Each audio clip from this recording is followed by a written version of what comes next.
Boa tarde a todos, obrigadíssimo por estarem aqui no nosso segundo webinar do Takeoff Algarve. A nossa sessão vai ser conduzida em inglês, os nossos convidados são de fora, temos um convidado da Inglaterra, um convidado da Bélgica, um convidado da Holanda e um convidado do Brasil que ainda não temos a certeza que consiga entrar devido a situações que estão neste momento a acontecer e que estão a alterar a agenda do nosso convidado, mas ele está a fazer um esforço para entrar. Portanto, a todos, obrigado por cá estarem. Eu vou agora fazer uma apresentação já em inglês, não só do que é o take-off, mas também do que é que se espera desta sessão. E, portanto, a sessão também vai ser gravada para disseminação. O que nós pedimos é que durante as apresentações, isto é informal, mas há um momento onde pedimos a cada convidado que partilhe as suas ideias, que estejamos todos com o microfone desligado e à medida que vocês vão tendo questões, assuntos que gostassem que vissem debatidos, pedíamos que escrevessem no bate-papo ou no chat que têm cá embaixo no vosso menu, e à medida do possível nós vamos pedindo aos convidados que vão respondendo ou que vão refletindo sobre os vossos tópicos, está bem? Portanto, vou passar para inglês. Esta sessão está a ser facilitada por mim, Américo Mateus, que sou o coordenador do iShip do ISMAT, que já vou explicar melhor o que é. Está também o professor do ISMAT, o professor Gabriel Patrocínio, e também está a professora Susana Leonor.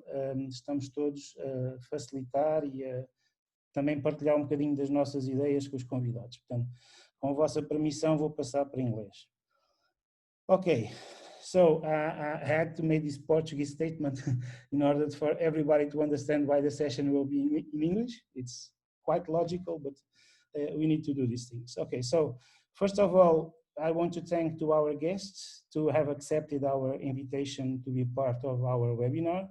I have to also give my thanks to my colleagues, Professor Gabriel Patrocínio and Professora Susana Leonor, that organized the session with us and made the invitation for our guests to be here. So the purpose of this webinar is to talk about and to listen to some experience from people from different places about startups, incubators, centers for entrepreneurship and innovation, anything that can help us on the purpose of creating new business, rethinking what could be the best business development that we can have for our entrepreneurs, not only the ones that will be and are and will be connected with the iShip from ISBAT, that is the new incubation center from our university, but nowadays we are more focused on understanding what is changing, what COVID and what this pandemic and this crisis can also change on the settings of innovation and entrepreneurship in the world, and how can we network even better or in better conditions in order to allow us to have more replies and more tools and more methods to help entrepreneurs to succeed in difficult times as this one, because we're having an economical crisis and entrepreneurship is an answer, but it's also part of the ecosystem. So if the ecosystem is not good, entrepreneurship is also part of you have to rethink what to do. So I will just start and have 5 minutes of the floor just to present you what is the Takeoff conferences and what is iShip in a very, very short presentation, just to make a small framework of our topic today. So hoping that you are looking at I'm sharing in the right way, right? You are looking at the presentation. Yes? Okay. So that's iShip. It's our new adventure in our university. It's a research, innovation, and entrepreneurship center. So we put together the area of research, fundamental and applied research, and we put it together with an area of developing entrepreneur and innovation through a startup incubation center, but also operating with the community. So it's 2 in 1, let's say. In order to develop our department, our organic unit. We call it iShip. It's a mixture of innovation and ideas with entrepreneurship. And also because we are located in the Algarve region. We are located in Portimão. Portimão means a bit of harbor. It has to do with the word harbor. And we are a sailing city. So that's why we call it iShip, because it's to remind a little bit of the sea. It's not that we are only incubating for ideas regarding maritime economy. It's just to remind us that as an harbor, we don't want to be a rival harbor. We want to be a department harbor that will enable our students and our community to have a more entrepreneurial future. That's what I was telling you about the 3 areas. We made some kind of research also about our experience, and we see iShip that can operate in these 3 areas because we have lots of inspirations that we join together. So we will have an academic focus. That's why we are supporting our university efforts to become an entrepreneurial university. And in this sense, we will be operating focus on building the persona. And we have inspirations from projects from Tom Fleakers, that is one of our guests, also from friends of us in Austria, also from the Brazilian that may not be with us, but it was supposed to be with us, Luis Salmão. So we have an inspirational so that we can understand what is this academic focus where we want to help students to build the persona of entrepreneur. Then we have the projects that inspire us and the people that inspire us regarding the incubation focus of our unit, and also the community focus. So if we're going from building the persona to building the business ideas, so also important to build the network. And to build the network, we have examples from different parts of the world, even Portugal, about how to involve the community in this entrepreneurial journey. In very short, this is what we developed for our center. So we developed the academic area where we can do the fundamental research that can support all of this project, and the activities within our university that can build the entrepreneur, training programs, mentoring and coaching, etc. And we also build it the normal startup stages or entrepreneurial stages of seed, early stage, acceleration and grow. And we also saw what would be the best examples to involve the community in our center. So we created Ideas Hub, an open door to all the entrepreneurs and the existing business people to also can come and be part of our iShip ecosystem. The very small idea here that is, I think, even more important in the days we live today of COVID crisis is this innovation focus that we have on the right side. It's about, we think it's very useful that we don't put our incubation center only working for people with the first time ideas. We are looking for giving a second chance to all entrepreneurs, and old is not age. So we want that people that today are facing problems in their business model doesn't make sense anymore. The things that change in the last weeks, they don't know what to do. Come to the center, come and with us, with young blood, with our mentors, our coaches, and our professional partners from investment capital, for example, we will try to help this business also. So for us, entrepreneurship, a startup center is not only for first-time entrepreneurs, it's also for people that need a second chance, a new route for navigation in these difficult times. And that's a bit what we think is a bit different in our project of iShip. And we did it before of the crisis. Now I think it even makes more sense to have also this oriented focus on these people that need to go back and develop the idea again. So for putting ourselves in the market, to launch ourselves, but more important, to make our job of helping the region and impacting the region visible, we created this webinar series. This is the second in 17. And this is in Portuguese, it means rethink and redesign the region. To make everybody together participating from different sciences, from these different knowledge areas, from different experience, to help us put the ship back on the sea again, but with different tools and different navigating sets. So our webinars aim to promote the debate, to make ignition of economic areas that can be complementary to tourism. One of the problems in the Algarve, it's everything is about tourism, and we need to make it different. We need to make it more different anchors of economy. And we need to do it thinking on sustainable and a lifelong journey. It's not only to the next months or the next year.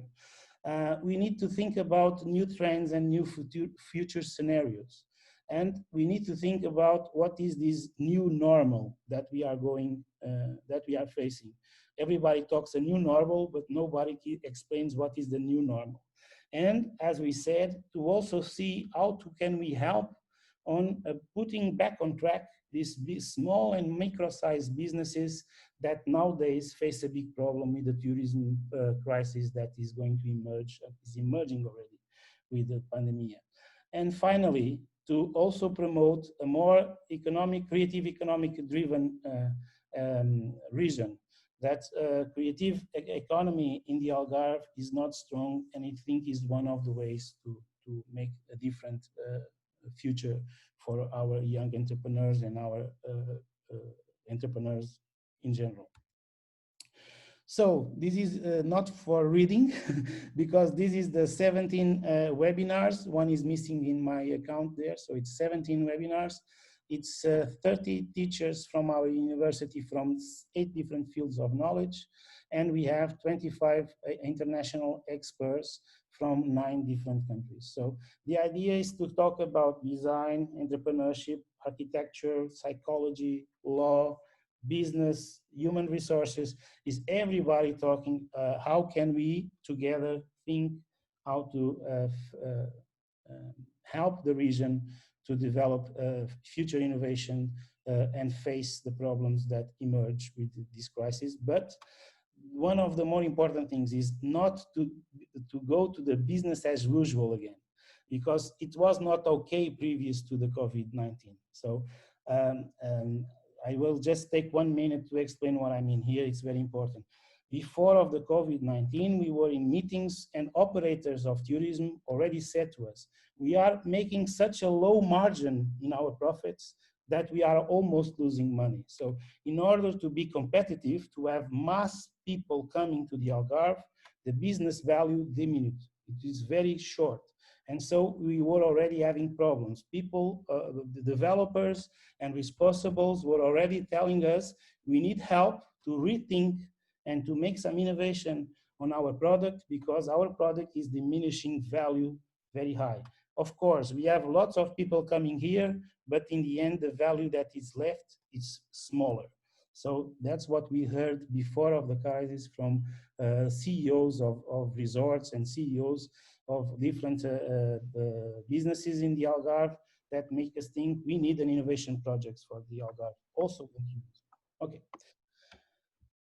In very short, that's why creating this iShip, we are transdisciplinary and we created a research approach to this. And I'm going just not taking too much time, but going to one slide to explain what we are doing. So we have a concrete way of operation. We have a 4-stage research project on the different areas that we are implementing in the Algarve so that we can take some conclusion and help the region. And the most important information is all of our researchers and research is centered on thinking and knowing what is changing on people, or what is changing on people that want to develop business and what is changing on people that want to come and develop our region or visit our region, what is changing so that we can change processes and we can change products. And in order to do that, and this is the important slide, we are already developing these different research lines. So we have a research line that is looking for what is changing in values and beliefs of people, in cognition and in behavior, that we need to understand in order to have some insights for the innovation. We are looking what is changing in technology. How can we integrate better and smarter technology? We are looking and researching in the different line of research. What is the new future? What are the future scenarios? What are the new spaces? What are the new industries that we can incorporate? Also regarding a different project line regarding the innovation cultures, what is changing, like Simon will talk you very good about mindsets, what is changing and what needs to be changed in order for things to be different, and what can change in leadership and what can change in business models and services. So what we're saying is it's not one research project, it's different research projects that will combine in one analysis, and this combination will come up with some actions that we can help the region and our entrepreneurs to develop businesses towards a more innovative tourism Algarve offer. And we will conclude this research by implementing a living lab to test and validate the outcomes that we are going to give to the region as an impact. So, I'm sorry for taking these moments to make the presentation, but hello, Nick. See you already there. But the idea, this was just a frame. In very short, so iShip, it's the area of our university that takes care of research, innovation and entrepreneurship, and that takes focus on impacting the region with innovative proposals to develop a better and a more touristic and a more economical, creative economical vision for facing the future.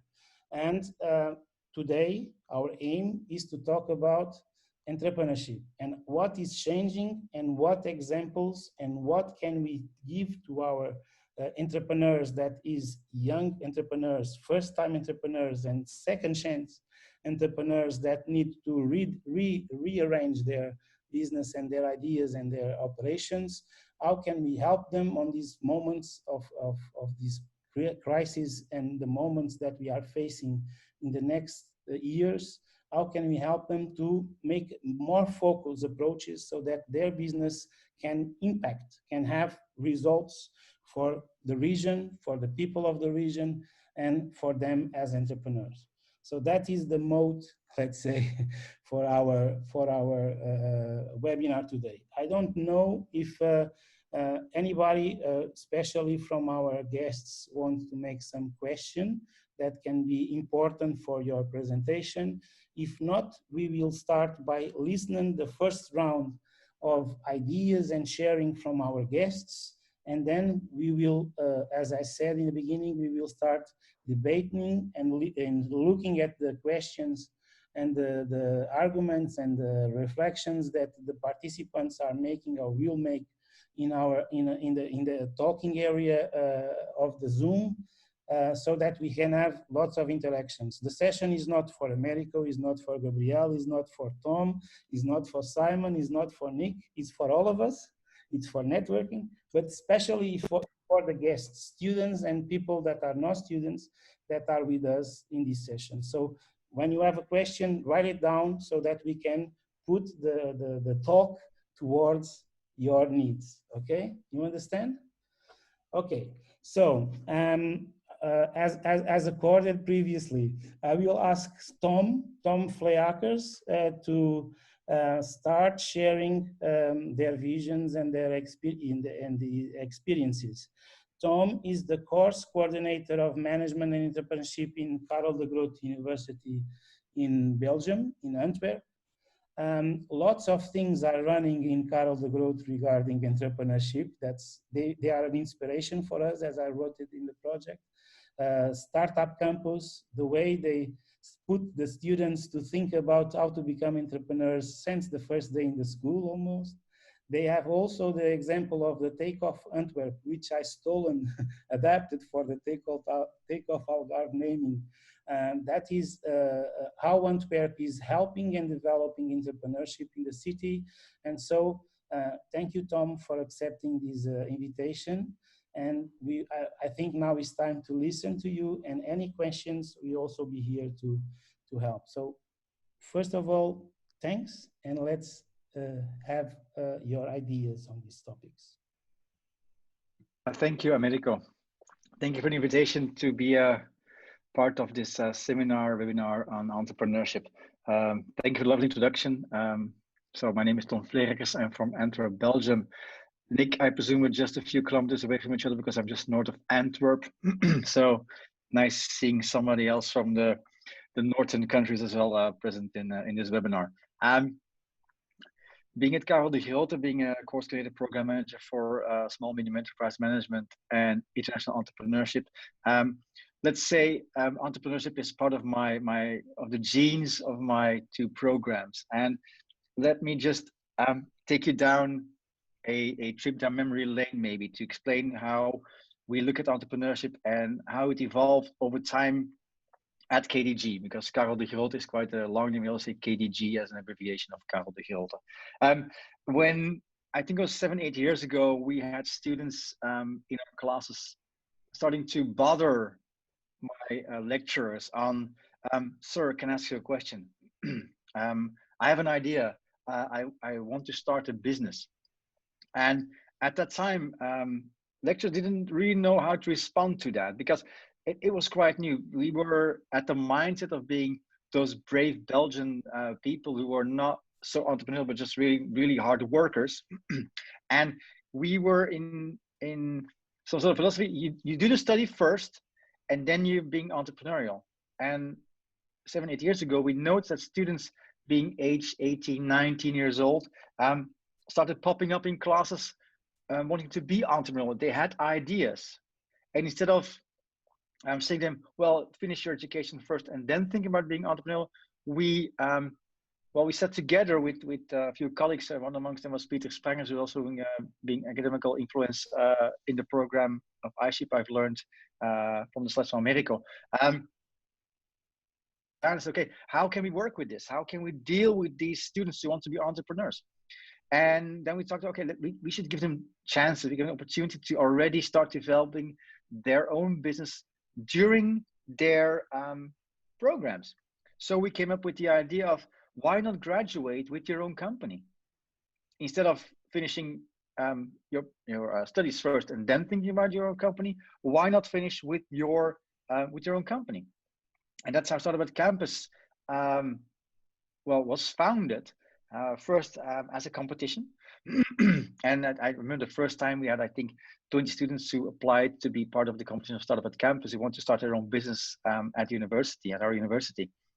And the second and third year, we grew to 40, 50 students who want to be entrepreneurial. And then we noticed we had to disappoint a few of them because we could not guide them.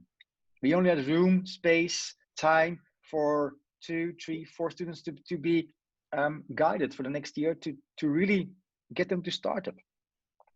So we had a lot of students who were disappointed. And I remember that time, I think it was the third year, I looked at the students' eyes and they were like, so we cannot go onto the second round then to start our business. And we said, no, sorry, you can't. We just don't have capacity to do that. Although the ideas are really, not all of them, but most of them are really valuable and we're really okay to start working on. So it's okay. We need to think about it. How can we work with this as a university? And that's how in Antwerp, KDG, where it's located, we started the first entrepreneurship center at our campus. Our student entrepreneurship center at our campus, where we have Annemie, and Annemie is our is the mother for all entrepreneurial students, and I think she's really important. And you want to have one key success factor, Americo, for your iShip. I think you should have a mother or a father there for each entrepreneurial student. Cry on somebody who can tap them on the back. And that's really important for those entrepreneurs because they're 18, 19, 20 years old. And we've really learned that they they need some sort of safe haven or safe harbor, as being a port city there, to turn to. And that's why we opened up the students now, and we have for the last 5 years have over 100 student entrepreneurs each year who are enrolled in our Startup Entrepreneurship Center, who are supported in becoming an entrepreneur.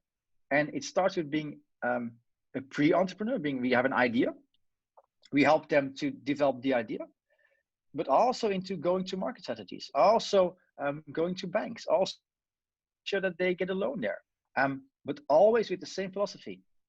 It's your responsibility, not ours. And I think that's really important when we talk about entrepreneurship, that it's they are the entrepreneurs, not we. They are. So we should give full responsibility to the students, to the student entrepreneurs, and also give them all the credit.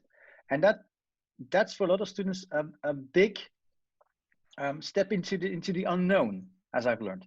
That a lot of students think it's really awkward to start being the entrepreneur. They have an idea, and then we challenge them to take it one step further, and again and again and again, and they get little mommy Annemie who helps them, supports them, taps them on the back. But then you get that one point of no return, where you need to, well, take out the formulas and take out the papers and start applying for formal business. And we noticed at that time they really are challenged to do that. And then they look at us and they say, why can't you do that for us? And no, you are the entrepreneur, not we. So, and that I think is really important. And over since 2014, so already 5 years, 6 years, we were the first in Antwerp to do this. But as you may or may not know, in Antwerp, we are not the only university college there. We got our colleagues from AP University College, but also University of Antwerp and the city of Antwerp. And at that time, 2014, we got a new mayor. And Bart de Wever, the mayor of Antwerp, is really fond of turning Antwerp into the startup capital of Belgium. So he brought together the city, all higher education institutions, so being University of Antwerp, KTG, and AP, to get around the table together with the city, and also the how do I call it in English? We say hogere zeevaartschool, but the higher education to become somebody who can do a vessel or something. So that kind of stuff. So we were put together at the table, and that's the way Takeoff Antwerp was founded, because we needed also an ecosystem in the city who could support our students. So we had the vision of being the entrepreneurial university in Antwerp, being KDG Center for Entrepreneurship, close to our students, but that's not enough. You need to have an ecosystem installed in your area, city or area, where you can combine your forces. You don't need to do things double. And I think the cool thing about Takeoff is it's really an alliance there of the city, the universities, the higher education institutions, and also Chamber of Commerce. So together we build an ecosystem where we have seminars, where we have support, where we have events, a kickoff event, a big kickoff event each year. We have a closing event. We do specific workshops for specific target groups, like, for instance, doctors. They're also entrepreneurs. So we do specific workshops regarding for doctors. We do them exactly for accountants. We do them for nurses. We do them to make sure that all those people are specifically serviced with their needs. And that's cool, because as KDG, we cannot do that by ourselves. That's just too wide open. So we discussed that we will build an ecosystem in the city of Antwerp, where we would make sure that we have a strong structure there. Communication around entrepreneurship is done there. We also apply for grants and funds, but the mentoring for the students is done within the institutions. So we try to remain close to the student, to be their safe harbor, because my students from KDG, they will not go to Takeoff Antwerp, which is a separate location. They will not go to the University of Antwerp by themselves to look for support. They will go to Annemie, the little mommy, well, not so little, but the mommy there who is there for them. And I think that's really, when you do entrepreneurship, is that you empower students to be entrepreneurial, you support them, but you also make them responsible for being entrepreneurs. And then, if possible, you try to make an ecosystem on top of that where you combine forces with different kind of stakeholders who can help each other out. And I think that's the cool thing, was mainly, especially with AP, the other university college, we are competitors, but not when it's an entrepreneurship. We work together, we join forces, and we are not eager towards each other. We are almost caring for each other and loving each other, helping each other out to make sure that we support all those student entrepreneurs in Antwerp. And I think that's really awesome there. So rounding things up, I think for the Antwerp case, not want to take it too long to make sure that we have enough time for Q&A, is to make sure that empower the students, which I think is really important. Give them room, give them space, also within the curricula. I did not maybe mention that before, but also give them room in the curricula to be entrepreneurial. My students can, in both of my programs, 30 of 180 ECTS, so 1/6 of ECTS can be done within their own business. So they earn credits within their own business. That's of course a huge motivator for them to start being entrepreneurial. So looking to the future, Americo, I think we should look into how can we collaborate, and that's something I'm looking forward to do so with all people in the room who I may or may not know. What I think is a challenge for entrepreneurship is to try to make it international. And together with FHV in Vorarlberg in Austria, we are looking into how can we combine our entrepreneurs, because student entrepreneurs are mainly lonely people, afraid to share their knowledge experience because they don't want to be copied. They're thinking, oh my God, someone's going to take my idea away, he's going to make money out of my idea. Well, I always say, well, your idea, when you, somebody else can think about it.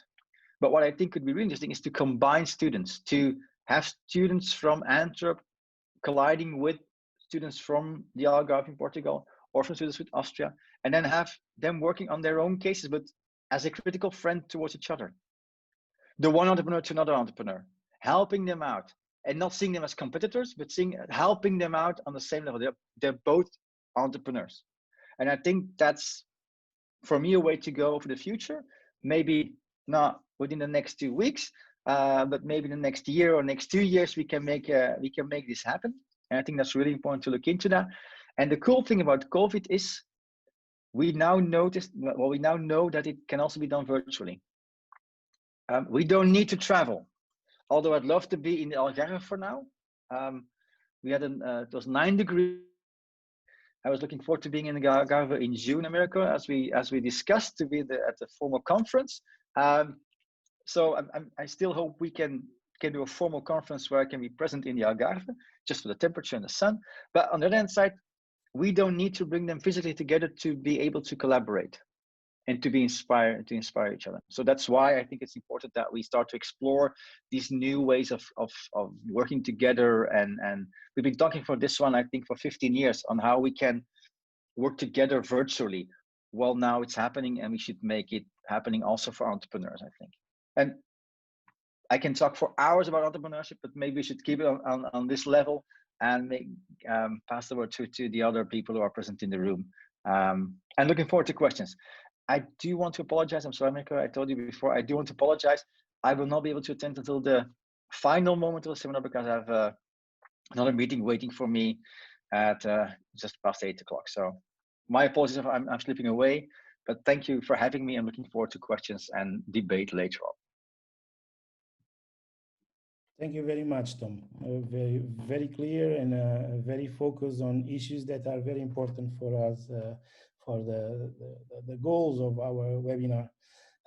Before I pass, I just want to on top of your final ideas about internationalization, I think if we cross that with the COVID, as you were doing, the question nowadays is, maybe an entrepreneur in the Algarve or an entrepreneur in Antwerp or in Dornbirn, he can find something that is successful and that needs to be shared, that should be shared with entrepreneurs in the Algarve or in Antwerp or in Dornbirn, even for the purpose of supporting, of helping, of empowering solutions in difficult times. If it's a social idea, if it, whatever an entrepreneur comes out today, nowadays, and in the next future, and in the near future, the sharing, it's also a goal of helping everybody to overcome difficulties. So that is one of the points that I think are very important in the mindset of the entrepreneurs nowadays, is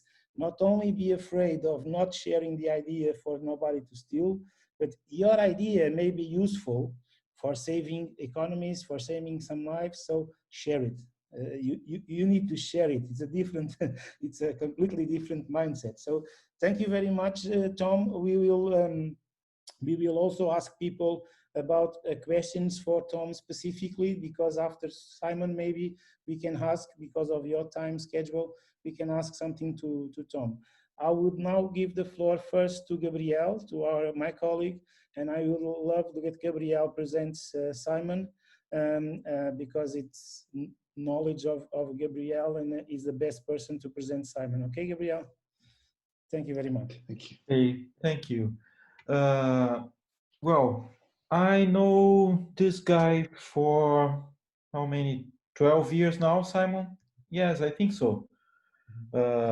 We met in Brazil in 2008, I believe, and he invited me to do my PhD in the UK with him as my supervisor. So I have the honor to introduce my supervisor, my PhD supervisor here. And Simon is someone who has been involved with innovation and entrepreneurship for more years than I know him. So when I knew him, he was constantly traveling to Asia and to, well, all around the world, teaching and doing workshops and helping companies to develop innovation. So it was a pleasure to have the opportunity to invite him to be here today with us, discussing these ideas for the new normal. Because now people are questioning when they will be able to return to their activities, and perhaps they don't realize that they won't. There's no going back. We only have ahead. So it's about moving forward and going ahead. We know that we have a very different future ahead, to say the least. We are lucky because we are designers, and designers designers have a projective activity projected towards future. And so that's what we do as a profession. So we are really lucky in this situation to have this mindset of to move forwards. So I will pass the word to Simon for him to do his presentation, and then go ahead with this debate. Okay, thanks a lot, Simon, for being here. Thank you, Gabriel, Amico, for inviting me. I'm going to talk about 2 or 3 themes. Is my background, trained as a product designer, went to the Royal College of Art, traveled the world, and transitioned from being pure design into helping organizations, people, and projects to become more effective. So I'm going to share with you 3 themes. A little bit about innovation trajectory. I'm going to talk a little bit about entrepreneurial mindset and how important that is. And then I'm going to give you some insight on the new normal. Currently, one of the things I do, we run a center for growth, productivity and growth. So What I'm going to share with you, we deal with over 100 companies a year, we deal regionally, we deal nationally, and we deal with students. So we see a lot of factors, both at a local level, a national level, and an international level. So first, let me talk about innovation. Is the please use your language correctly. Is this confusion between being innovative and being an innovator, an innovation? And this is the confusion we see with designers, is that innovation is about bringing something to market, making something happen. And there's a lot of confusion in language between being innovative, which embodies creativity. So first, I think there's a whole issue out there about this language. And there's a methodological battle in entrepreneurship, startup. I've traveled all over the world. And what I see is this battle between ideas and insights. And ideas are the, and this sounds counterproductive, is that what we're looking for is individuals and organizations have a clear insight. Insights connect you to a need, a demand, and a potential pathway for multiple opportunities. What I see is that when you have an idea-driven approach, is the fact that if that idea isn't sustainable, is that there's nothing to rely on. So where I see the success, the very successful incubation organizations are driven by effective insight, which then generate ideas rather than coming with a solution that you then polish. So that I'd see there's a massive ongoing debate, and the vast majority of these incubator centers are idea driven. The successful ones I've seen are insight driven. So that gives you a context. I just want to talk about entrepreneurship and being entrepreneurial. They're very different.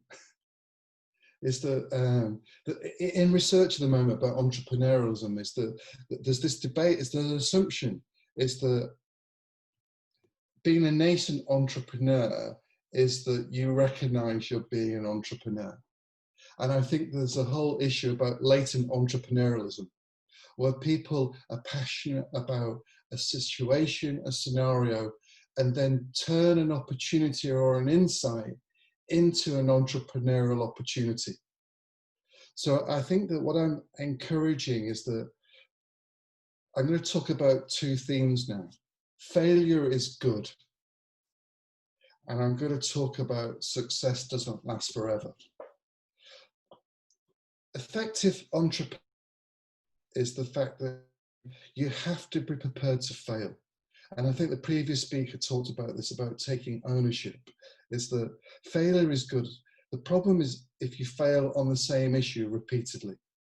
Failure is an opportunity to learn and to develop.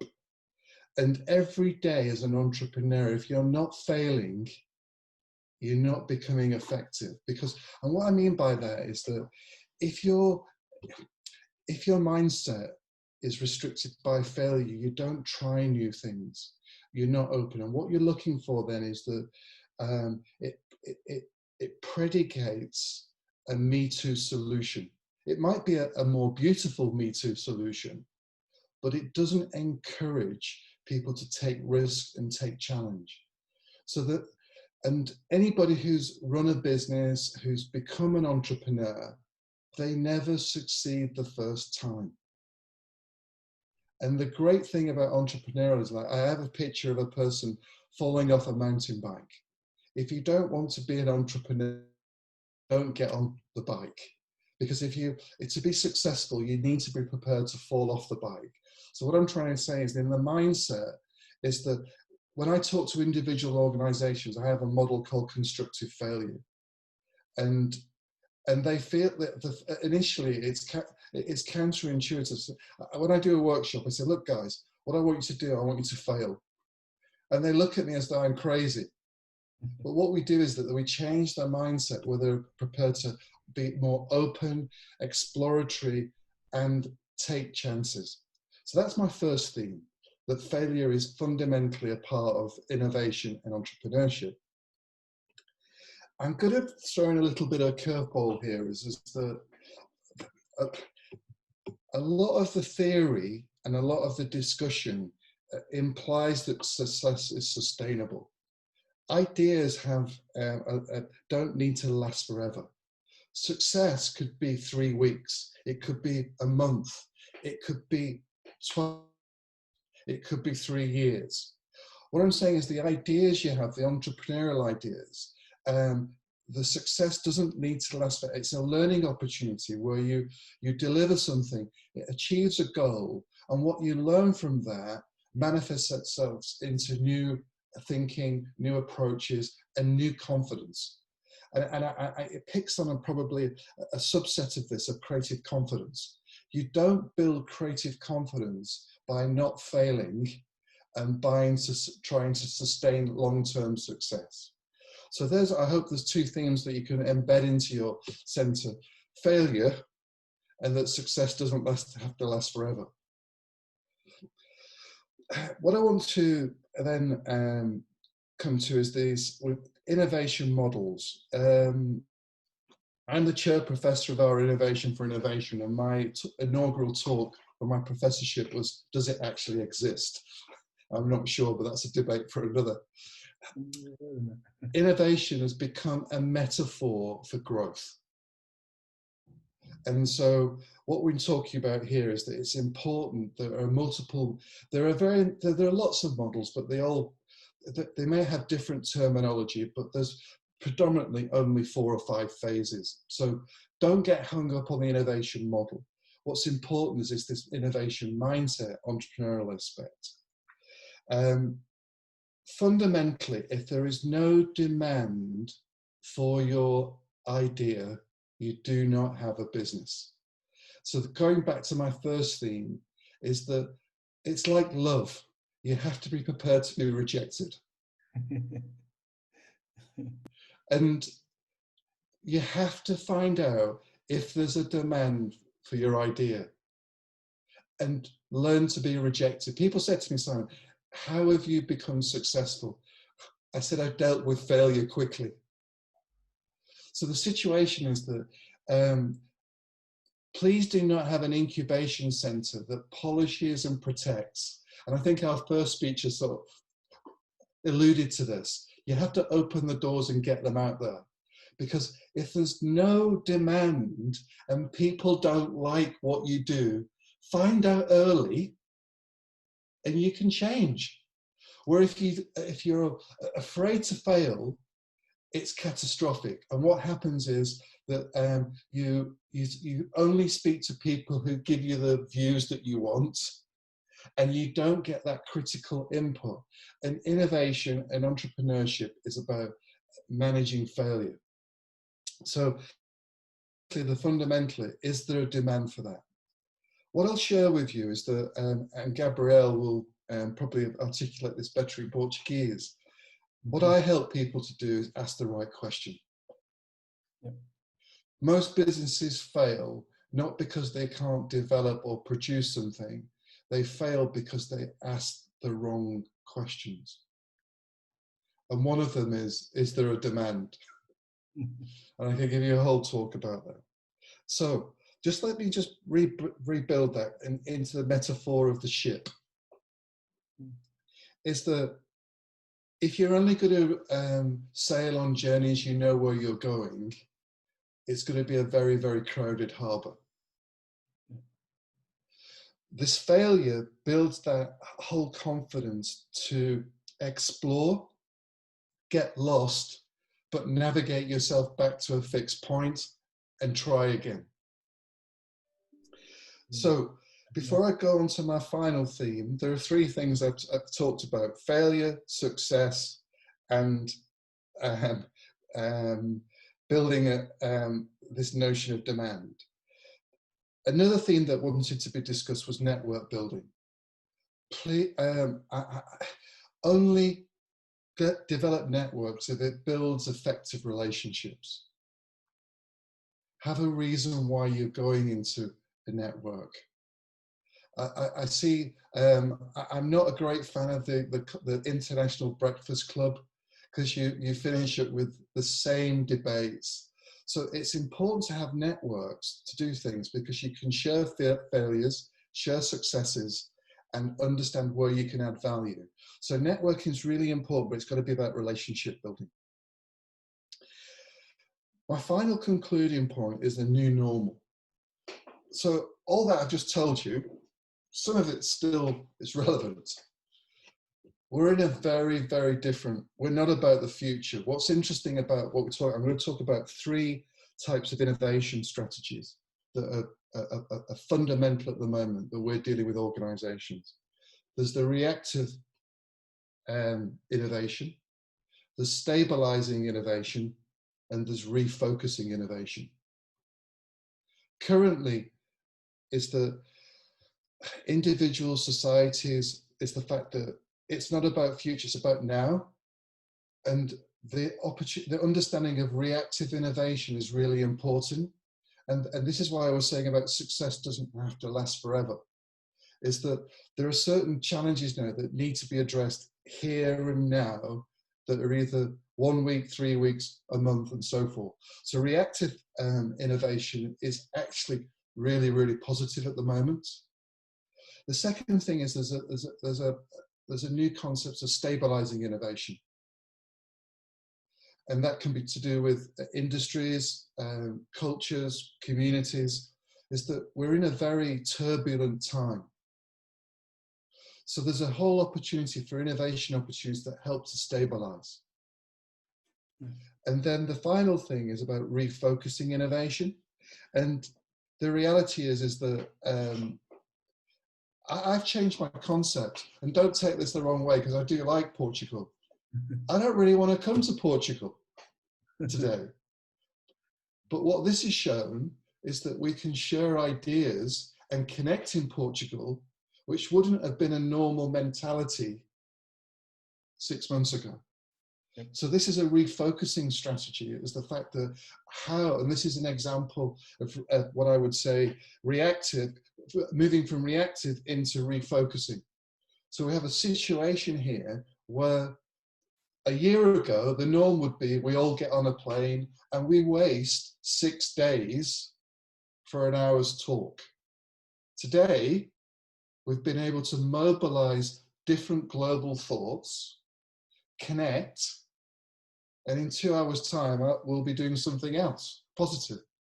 So what I want to stress is that the new normal is there will be a future, but it's going to be made up of reactive, stabilizing, and refocusing innovation over the next, I'd say 12 to 18 months. My final thing for any organization, any individual, there's one fundamental thing that drives success. Have a plan. Thank you. Thank you very much, Simon. Very, very, very clear, very sharp, very as a complementary to Tom's. I think we have lots of very good issues to think about here. Very especially the mindsets and this final part that is a confess. It's also new to me, these 3 terms. But they makes a lot of sense: reactive, establishing, and refocusing. I think that's a great food for thought. It's very, very focused on what can we do for the new normal, and still work on innovation and entrepreneurship as our field of action and passion, as we all have to be here. So thank you very much. I say there's already some questions on the talking chat in Zoom. I ask other people to also start putting some of your questions. I ask now, Tom, do you still have more moments so that we can listen to Nick 10 minutes to make it fair to everybody to have questions? Yeah, okay. Sure. I got to 8:15, so that's fine. Okay, thank you, Tom. So Nick, I will very fast introduce Nick van Breda.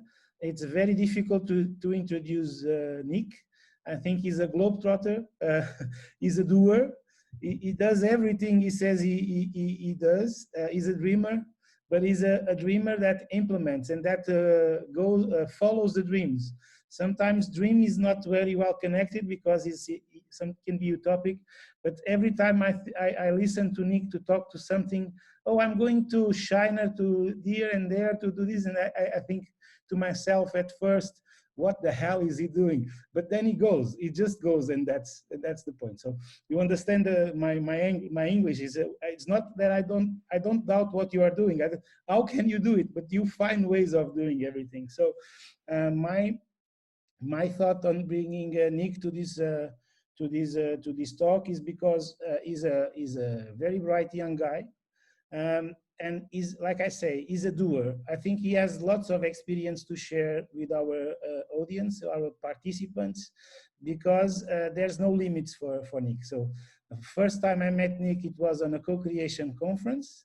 He was still student, and he talked about co-creation with a passion and he said he's going to change the world, and he's doing it. So I think it's the best way to tell that, to introduce Nick, is that he thinks he can change the world, and he's doing. And I thank you very much also, Nick, to come here. The floor is yours. I'm sure you will share some of your initiatives and things that you have been participating. And if you feel that in my introduction something is missing, please, it's so much to talk that just stress whatever I didn't stress right now. So thank you, Nick. The floor is yours, man. Sure, thank you. And I will start by sharing my presentation, because talking about stuff is quite hard when you're using a lot of exponential technologies and a lot of exponential transformations. So let me know if you can see it by putting up a thumb in the comments. And let's start. So I was asked like a few days ago by America to prepare a presentation. So I did my best to work on some things that might be interesting for the region of Algarve, and most of all about rethinking and redesigning Algarve itself from an entrepreneurial perspective. So looking at different sides. The one side is about looking at exponential technologies, and like you can see over here, where we are using VR to give people a holiday experience. Also on the sustainability, we organized in Utrecht, in a city in the Netherlands, where this was in the city center. People were transferred to their favorite holiday place using VR, putting their feet in the sand. I think we are not seeing your next slides. With the beach we are still seeing the beach in the Algarve. I think that's the first one. So it's very simple. You have to share the screen, but share your screen and not it's like this, Nick. It happened to me yesterday also. You share the screen, but you have to share your screen and not the presentation, because when you put full screen, we don't see it anymore. Okay? I noticed. So I showed, it shows only the first screen. So now you can see the second, right? So this is how we transferred people on a holiday using VR, a bucket of sand and a cocktail, putting a glow light on the head and a wind blower and a little bit further away. So when it turns out to be a very windy environment, then the wind blower started to blow, and you were like, oh no, and the the headphone would be windy as well. Like you would hear like in a real beach. So we teleported people to the beach using this experience. We did it for 2 weeks, and everyone that wanted to join was able to have a mini holiday in this experience. So exponential technologies. What are the exponential technologies are you actually aware of? Let me just walk through a few of them that are changing quite rapidly. LoRa, IoT, augmented reality, virtual reality, robotics, artificial intelligence and machine learning, tracking, decentralized autonomous organizations, and many more, as you can see. Let me know in a comment if you don't know about any of these technologies, or if you don't know a specific one, because I can explain what kind of disruption they are actually having on the world right now.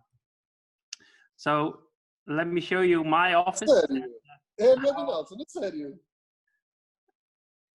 Ivo? You're muted. So this is the office that I work in, and I'm actually experimenting with all the technologies every day. And nowadays I have most of the technologies at home. So like headsets, your headsets right here.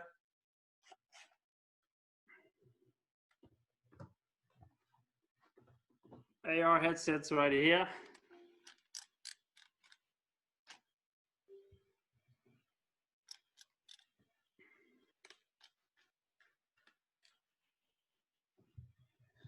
And all of the technologies, they represent new reality. So with augmented reality, it means that you can have remote access to the eyes of someone else. So you can actually manage people inside a factory from all over the world and give them instructions. And this can be in real time speech, but also via instructions that you are creating with holograms on their real world.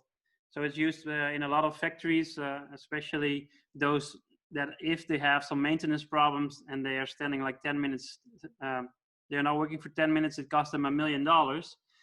So they can very quickly, remotely have access to a worker without any experience. So you can give them real-time education and let them solve the job with your guidance. All of these things, I'm just showing a few of them, but there are many more, like 3D printing. I printed this bat to place a controller in, so I can actually keep on playing table tennis. They're all disrupting a lot, and they're doing that on organizational levels. So organizations that are changing rapidly are, for example, Amazon, who is only showcasing a lot of profits since the coronavirus. So there are ways to do so, and we've put them into a recipe list. So the recipe list is over here. There's 11 recipes that organizations that are actually scaling up rapidly right now inside a huge crisis in the world are leveraging. So for example, by hiring staff on demand, you're actually very flexible in getting more or less stuff whenever you need that. If you look at Uber, Airbnb, they don't really own stuff, only people in their office to run the software. And that's like around 100 or 200 people that are running the business. The rest of the people are actually freelancers willing to add on to the staff on demand work. And if they are not producing, they won't get paid. So there's no risk in it anymore. That's the stuff on demand. Just to give you a little example. If you look at community and crowd, is how much engagement do you create with the people that follow you? With a Coca-Cola or with a Red Bull, they have a huge follower stream, which creates a very valuable brand. And this community and crowd, you can also calculate that. For example, Facebook users. Facebook itself isn't real estate, really isn't worth a thing, but the community on the platform that is using the platform for so many minutes a day is turned into shares, and it's turned into values. So if you look at the amount of people that are using Facebook, it's already around 3.5 billion. If you calculate it by 1,000, you can see how much that company is worth in terms of if you look at the share value of that company. So this thing is new for a lot of banks, and you see that a lot of alternative financing and VC and venture capitalists are having to finance these startups, because banks, they don't know how to handle things that don't have physical products to back them up. So you see that that a lot of things are changing in that. Let me just walk you through to the next slides, because this is quite some methodology to implement all of these recipes. But what happened is that the Forbes 500, the richest 500 companies in the world, they were replaced. 90% of them were replaced in the last 20 years. And that is all because of the internet. It's all because of digitization, software eating hardware. And it's all because they have leveraged 4 out of 11 of these recipe elements very well. Some are mostly about the people, experimentation, autonomous teams, being very productive without any management. Others are about algorithms and automation, about computers replacing human labor. So these two elements, the left brain and the right brain, the creative side and the structured side, are the most important elements. If you look at tourism and rethinking that sector, what will we be looking in 1.5 meter society when the physical borders are closed? How can you still have tourism while you cannot have travelers coming in? That's like the question Algarve is having right now, I guess. So if you look at e-commerce, you can see that e-commerce actually went skyrocketing in this time. And if you look at travel, you don't really see a lot of companies adapting to this. So you don't really see a lot of tourism companies that are leveraging, like, for example, VR. But there are some that are doing great. And most of these companies are augmented companies, like this one for work. This is spatial, where you can actually travel to anyone in the world as a hologram. You can do it by your PC, but you can also do it by any of your headsets. So this is with a PC, you're actually like a Zoom inside a room, and you can work remotely. And that's the new infrastructure that is like core of the touch-free society, as we call it. And it's just looking like digital nomads and how digital nomads are doing their work. Lots of the time already, they are doing it remotely, and they are doing it digital first. They're doing it virtually. And now this is going to be extra layered so that it can be touch-free, because that's really important right now. So if you look at travel, how can you transcend travel to a is like the question. If you come up with an answer, there's a huge market potential because there's not a lot of people that are leveraging right now. Some apps on VR platforms like Wander are implementing all Google Earth images. And if you give it to your grandma, while you cannot really visit your grandma, they can actually have less loneliness by traveling to your home 10 years ago. They will see your home in VR before it was renovated, for example. They can go back like 20 years in time, and they can time travel in VR right now. And that's so interesting that every grandma I gave a headset, they were like, whoa, I have to do this every day. So they were very happy to do that.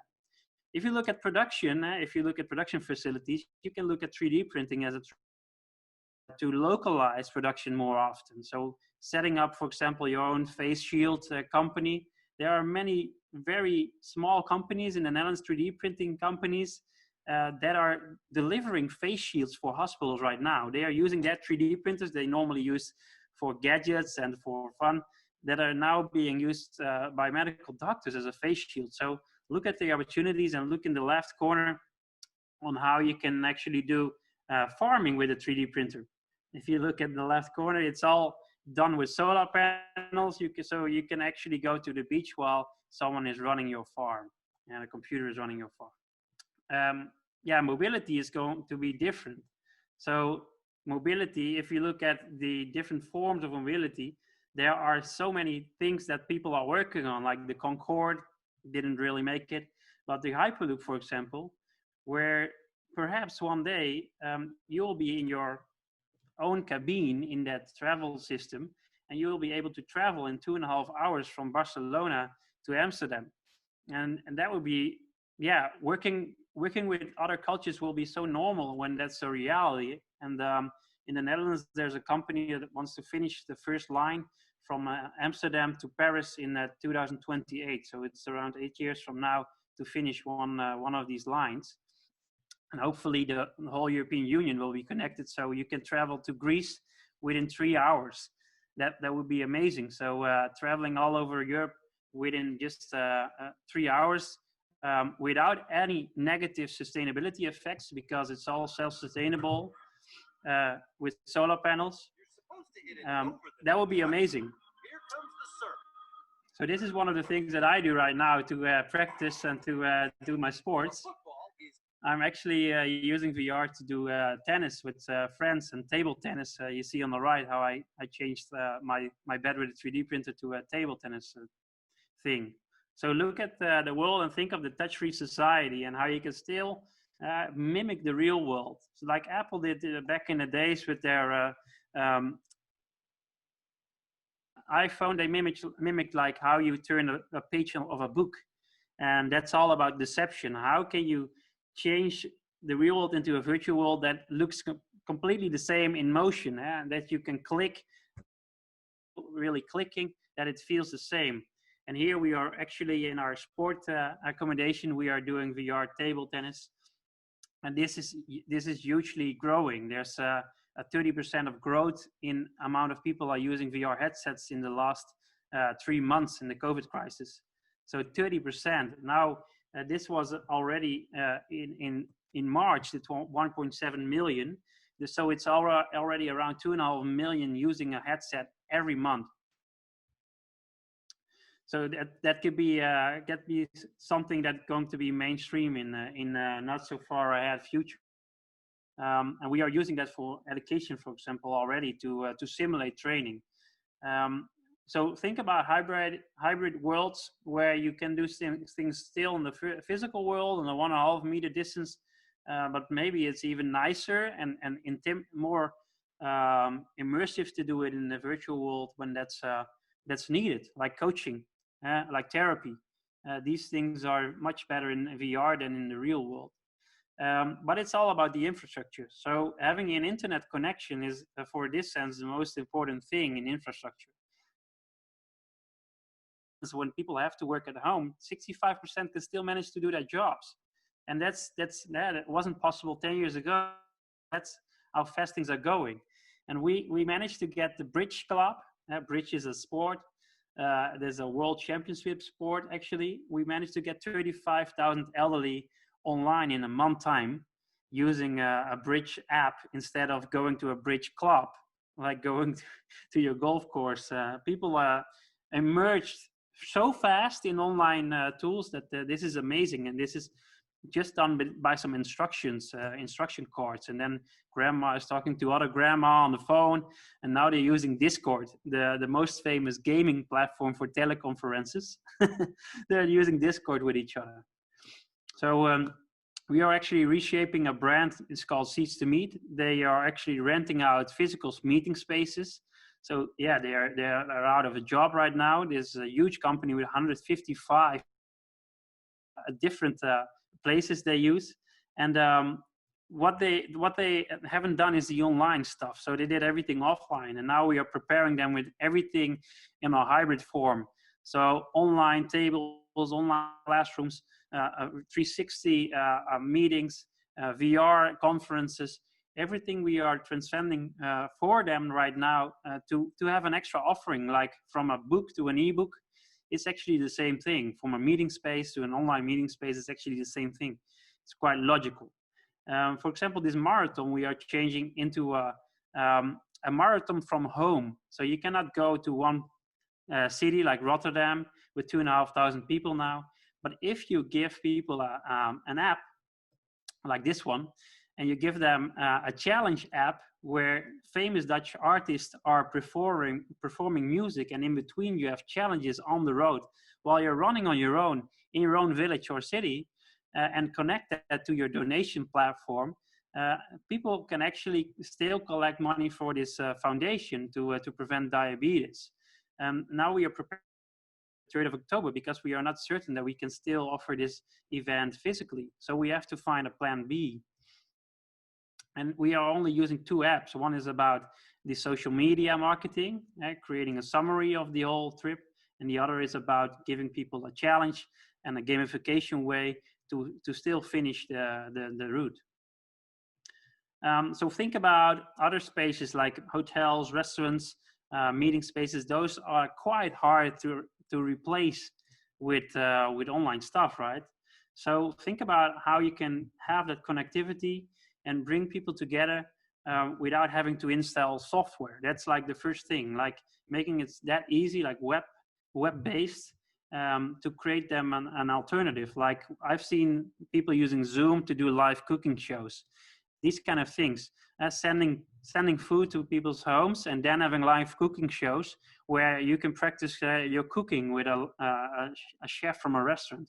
These kind of things are amazing, and people really like to join them. So they are really willing to pay for such services. And the platforms that you can use are, for example, Remo, Hopin, Crowdcast, or, for example, VR, where you have an extra dimension of feeling because you can actually create smell and create wind and create warmth and cold in VR worlds while you're actually eating stuff. So we had a network meeting with whiskey where I was sent whiskey home, and then we were in the VR world chatting with each other and drinking the whiskey with each other. That was quite fun. And now I'm part of a network called ExoWorks. And with ExoWorks, we actually want to transform the 5,000 biggest corporates in the world to save the world, because their purpose is not really based on CSR, on corporate social responsibility. So we want to disrupt them by disrupting their philosophy of the company. And back in the days, it was philosophy is making a lot of money and making a sustainable business, but that's not a philosophy of a company anymore. You will get disrupted quite fast. So we are actually now helping the Dutch government and some big corporates with at least a million turnaround to transform their business, like Unilever we helped in translating their philosophy to offering healthy nutrition for a sustainable planet. They changed it into that slogan, which means that they are actually cutting out all the unhealthy food out of their assortment. And that's remarkable. That's done in a 10-week sprint. And this is, for example, one thing that we did for education.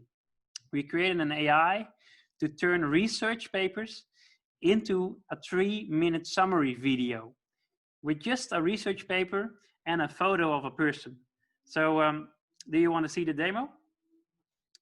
Yeah, you want to see that demo? I can show you. Let me stop share this one, and I will show you with a video what we create videos automatically with AI within 3 minutes. So having a paper of 80 pages, turn that into a summary, then add a picture to it, choose the language, the spoken language that you wish. We have 80 languages already that you can choose from. So if you want to have your research presented in Chinese, that's possible. And here we go. Morpheus Video is a technology that creates videos with natural looking lip. Morpheus Video is the buffering doesn't really work. That's a bummer. Videos with natural looking lip movement in any language from almost any content. I will send you the Dropbox file so you can watch it on your own device. Okay, you need to send it to see it. Okay, Nick. Yeah, let me send it in the link after the presentation, and let me continue to finish it up. I have a few more slides, if that's okay.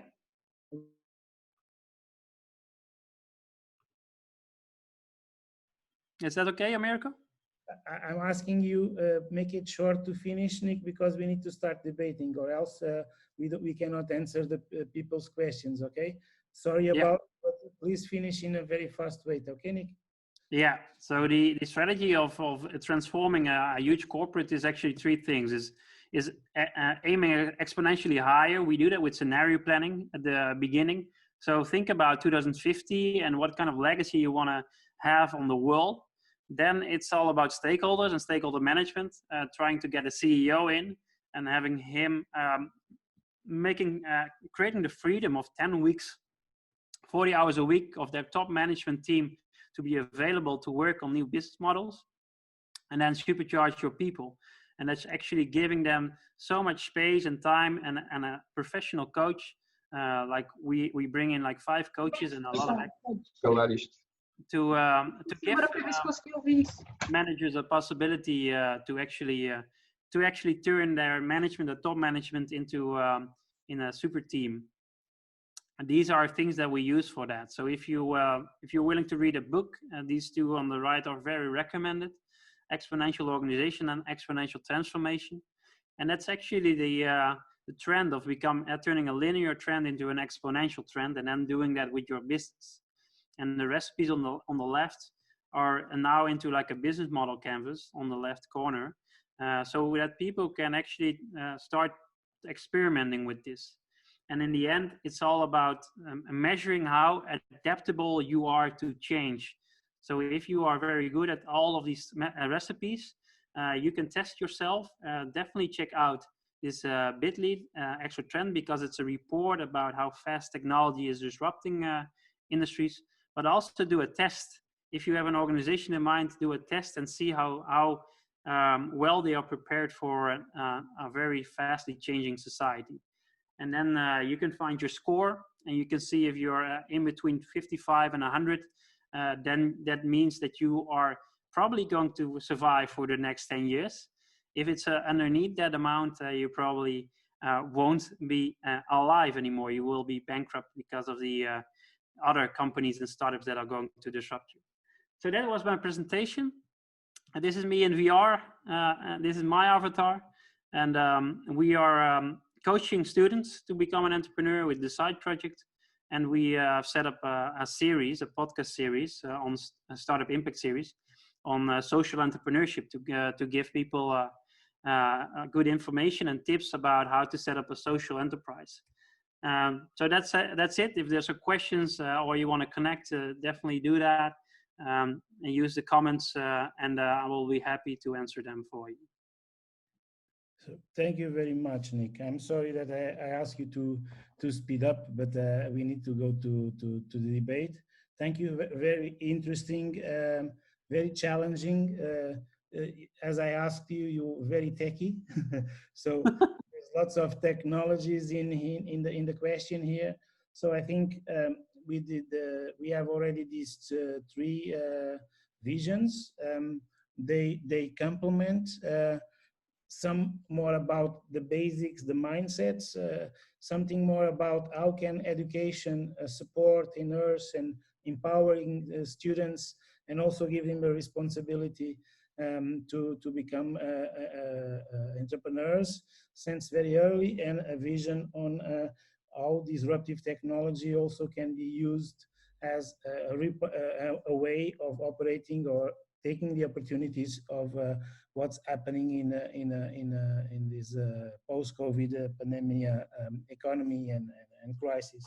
So for the first, thank you very much for all of your contributions. Now we have some questions here. I think we can put to Tom. There is a question here from Edgar Leandro. It's asking you, how could COVID affect entrepreneurs, I'm sorry. Can you elaborate on that also? And Tom, also, if you want to also make some comments on other visions, on complementing of the other vision of the guests, of course, more than welcome. I think for now, this is the question that is towards Tom. Okay. Thank you both on Nick and Simon for being after here. It's really inspiring to just listen to you guys. And I think indeed, thank you, America, for bringing us all together, being quite complimentary on our insights. Regarding the question from Edgar, I think I come close to Nick's vision, being that if you're an entrepreneur in COVID-19, you are either going to go digital, or you're going to go really human. I think the in-between space will be gone. And that's some sort of prediction, I think. But if I just look around in Belgium and I look around in my networks, being also an exponential transformation, I'm noticing that entrepreneurs either go for the full experience, being the human experience, or either go for the full digital experience. The in-between, I think that there will be no room for the in-between. COVID-19 will either lure your customers into the real deal or the full digital deal. And I think that's where today we see entrepreneurs going. What I see in Belgium, and I cannot say that's happening in the world, but what I see in Belgium is that startups, they're surviving because they are mainly focusing on digital and they are surviving. Existing small, medium enterprises are really, traditional enterprises are really getting a hard time. For them, it's really hard to switch to digital. They try to hop on, but many come too late. And they don't have the trust of the customer yet. While we all trust those big platforms, you know, they're like magnets. Google, Amazon, Netflix, Facebook, they raise the bar so high that if you're just a small enterprise and you entering the digital market, that's really hard getting there. So you need to fall back and hopefully that your customer will can show up at your doorstep, at your door, but I'm not sure. So Edgar, I hope that's an answer to your question. But from my perspective, it's going to be either be full-on real-life experience. So meaning you go to the Algarve and you go there and you waste time, Simon. I agree with you. My meeting, I said to my people in the next meeting, wait a couple of moments because I'm in the Algarve for now, but I'll be back in 15 minutes. So that's perfectly possible in this situation. Versus doing it completely digital. And Nick, I had experience from Utrecht, not in Utrecht, but in Austin a few years ago. They made me go to the beach in Malibu at that time, having the same experience that I was really in Malibu until somebody woke me up again. So yeah, that's I think where we're going. Okay, thank you very much, Tom. Simon, also you have a nice question here from our colleague Susanna, and it's something that is very difficult for all of us as designers, as people connected to the creative areas. That is, when do we see it's a failure? Okay, do we have to bankrupt a company to see it's a failure? I'm just stressing out or making an emphasis on this, because I think it's quite a nice question. So you defend, and very well, in my point of view, failure is part of the process. It should be intended. How can we say, okay, this is where we need to change? The failure is here. Can you help in that? What is your... Américo, yes. I think the second part of her question is quite well explained. How to distinguish a necessary change of strategy for a total failure of the idea. Thank you. So you either failing or you need to change your strategy. That's the best part of the question. I'm sorry to emphasize it. Thank you very much. Okay. I'm going to put a counterintuitive issue here, is that a number, measurable, is that what's really interesting about innovation, creativity, is that things that are unmeasurable and have no boundaries are very difficult to understand whether it has grown, stopped growing, or has started. So what we encourage people and how we drive success is that, and it's quite funny, as being trained as a designer, is that numbers now are really important to me. So how do you recognize something? If you anticipated there was 4 people who wanted it and there's only 2, it's 50% failure. So was it the issue then? So you have something to measure it by, saying, okay, was it the fact it was a bad idea or the wrong time? So it's an ability then to create an understanding of how you're going to measure and how you're going to perceive the context you're in. And that is another part of the entrepreneurial mindset, is that, and it might not be, you know, many of them, they don't have millions of spreadsheets, but they have a mechanism that they can contextualize what that value is perceived to be and whether they're on the right route to achieving it. And the first part of the question, so that's the second part, the numbers and measures and metrics are so important to entrepreneurship and innovation. The first part is you have two issues to it. Firstly, you have to recognize things aren't working. And that comes down to numbers and, well, some form of metric, but also engaging with people. And I think that what we're looking for is lots of little failures rather than big failure. So if you're understanding, well, you know, there's was it the technology or was it the interface? You might have a great algorithm, but people can't interact with it. Or you might have a really beautiful interface, but it doesn't do anything. So it's about getting these ideas out and test and seeing which bits break down.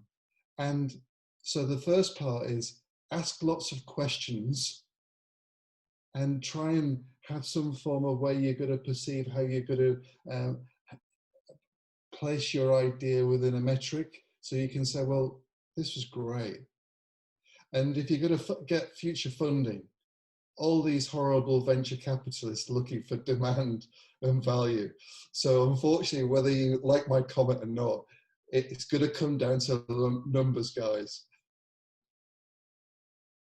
And Simon, I think it's perfectly clear the answer. If I may add, so these reinforce also something that you brought to us, but these reinforce that for innovation and for entrepreneurship, there's a process, and the focus should be on the process, because if the process needs to be very well designed in the sense also of the measurement of the control of the process itself. So if you have different milestones, different places where you make a cross check on where you're going on your pathway, then you can start looking, yes, this is going well, this is failing, this is to make a change, this is to improve, or this is okay, let's go to the next stage. I think for our audience in terms of entrepreneurs or entrepreneurs proposant, I think it's very important to understand that this is not, as you said, so just reinforcing, this is not only about the idea, it's about the insights, it's about the checking of the demands, it's about the checking of the solutions. And so it's a hard work process. And sometimes in this mythical world of entrepreneurship, there's message that it's just having an idea, it's fun, it's post-its, you know, this message still goes on to the young entrepreneurs. And what entrepreneurship and innovation nowadays is a very hard work. Of course, it's a joy ride. You can have fun on the process, on the ride, but it's quite a hard work where you need to be very, very careful with all the stages and all the milestones so that you can have a control of what you're developing. So, One thing I would add to, sorry. Just to go ahead, Simon. Yeah, you also have this paradigm shift, is that, yes, I prefer to talk about frameworks rather than models, because you've got to avoid the process, people hanging on to the process. I think Nick described it quite well, is that I encourage frameworks, and also you've got to design, you've got to build and break things. Otherwise, if you get too hung up on the process, is that you're driving the process, not the learning.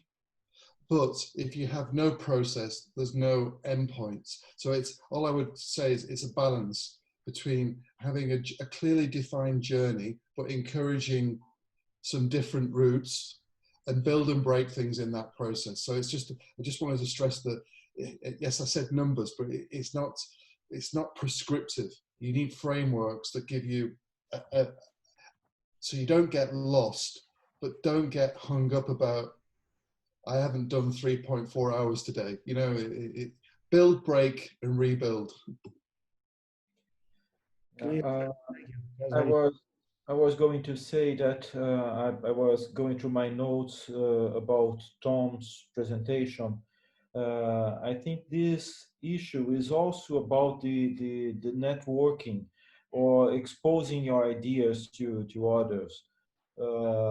because a way of checking failure or avoiding failure is through exposing your ideas, to validating your ideas, sharing it with others, and don't be afraid of sharing your ideas. I was talking earlier today with one of our students who was asking about bringing one of his ideas to a classroom exercise that we are starting today. And I was telling him, you need to share this idea with your colleagues, and you need to feel comfortable about sharing it, and to remember that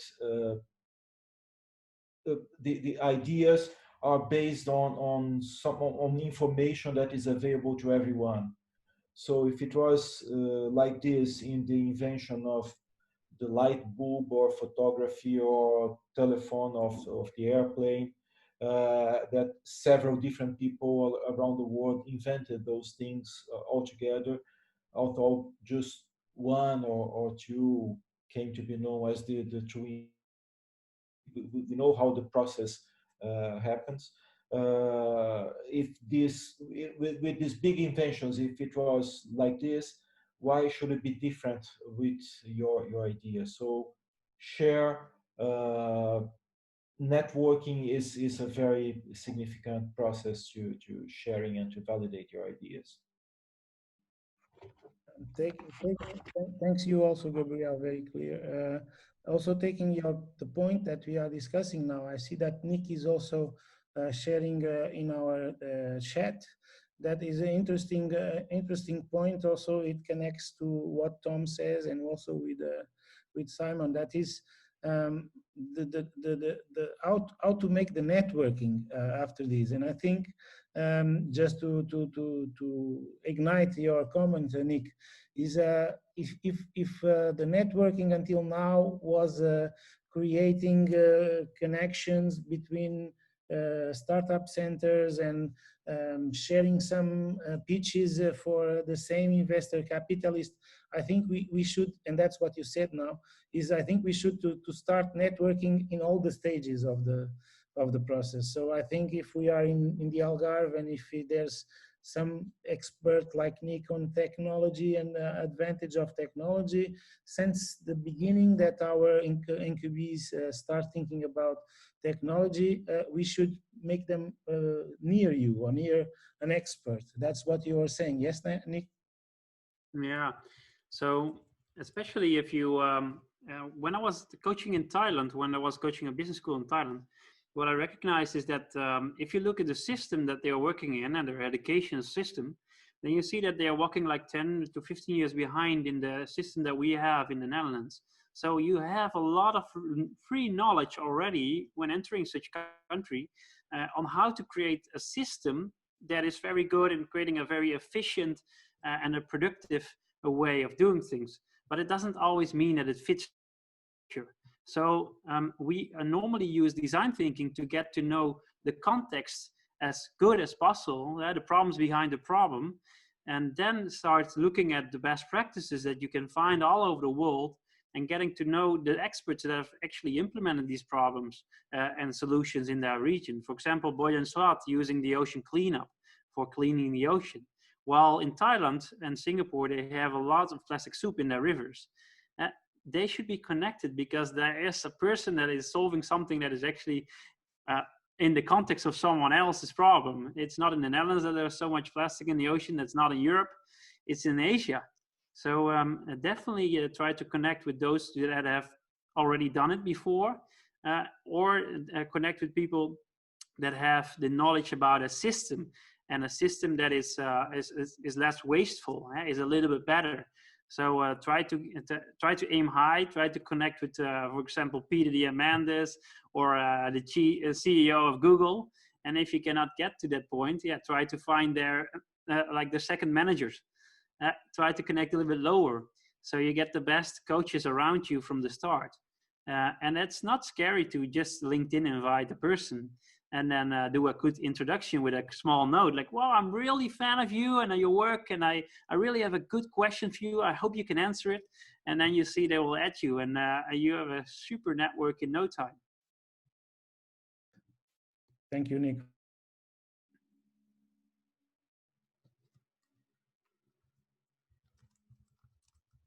Americo, you muted your sound. Okay, it's my new Mac. This touch path is not good for me. I have a very old Mac, 2015 one. It works still the best. That's it. So I was just saying that is also a question here from Bruno for Ismat, that is, how can established enterprises help and collaborate with our iShip project?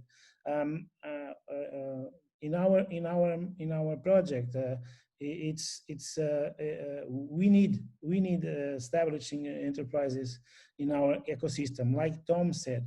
So we are creating the iShip, let's say from the beginning, from zero, but looking at all the best practice. And one of the things that we put on the project is this connection with the entrepreneurs that already are in the Algarve, not only as mentors, because I don't think it's not enough that sometimes these business people come and talk to our startups companies. We want a little bit deeper than that. We want some kind of relationship where, if needed, these established companies can adapt and can, for instance, inside their companies, give some experience of 1 week, 2 weeks to these entrepreneurs. In Lisbon, I was mentoring some students of the previous university, and one of the most successful young guys that made an international successful business with towels for beach. It was one person, one young man that was supported by a sugar company CEO, but it's not one. The guy didn't went to the university and talk to him. He said, "You come and work with me or aside me 2 weeks. You come, you work in your project, I'm working in my company, and we will talk and we will learn with each other."